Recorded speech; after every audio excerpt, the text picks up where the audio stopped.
লোকের বাড়ি জিনিস আনতে এসে কাকিমারা যেরকম হয়। শোনো না, তোমার ছেলেকে পড়াচ্ছ নাকি গো? আসলে আমার দুটো ঠিক আছে, দাঁড়াও। দাও না। আমি বাইরে গিয়ে বলি, চলো পরীক্ষায় ডিস্টার্ব হবে। আচ্ছা চলো। হ্যাঁ বলো, তোমার কি লাগবে?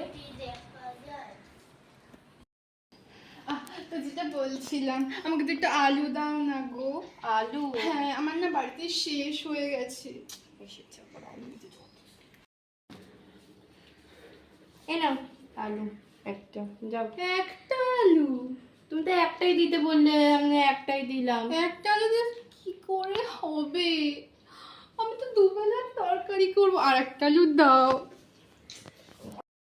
শেষ করতে এসেছে।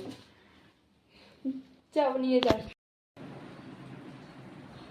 ও শান্তির মা দিদি, শোনো না গো। কি গো? বলছিলাম যে আমার এক কাপ একটু চিনি দেবে গো।